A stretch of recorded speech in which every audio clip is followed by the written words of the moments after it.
आणि म्हणून पोरं लक्षात घ्या, आपण एखाद्या तहसीलला गेलो, पंचायत समितीला गेलो, झडपीला गेलो, तिथं आपला बाप सोबत आहे. आपण कास्ट काढायला गेलो, आपण एखादं सर्टिफिकेट काढायला गेलो, तेव्हा एखाद्या तहसीलदाराची आपल्याला सही घ्यायची आहे आणि आपला बाप सोबत आहे, तेव्हा चपरासी आपल्या बापाच्या छातीला हात लावतो.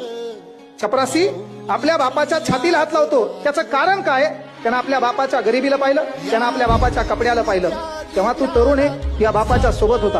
तिथे एखादा पांढरं शर्ट घातलेला, रेबनचं गॉगल वापरणारा एखादा फटुरा नेता झपकन मधात जातो, तहसीलदाराला भेटतो, गप्पा मारतो, चहा घेतो, वापस निघतो. तुला सही घ्यायची असती, सर्टिफिकेट ती हातात असते, डॉक्युमेंट ओरिजिनल असतात, पण तिहा बाप सोबत असताना देखील हे चपरासी आपल्या बापाला अडवतो. तेव्हा आपलं सलसलत रक्ताने डोकं साबूत ठेवून एक शपथ घ्यायची, साला काय झक मारायची तर मारेल, काय दिवसाची रात्र करायची करेल, काय रात्रीचा दिवस करायचा करेल, असा अभ्यास करेल. येणाऱ्या काळात याच ठिकाणी तहसीलदार होईल आणि या चपराशाला माझ्या बापाला पाणी आणायला लागेल.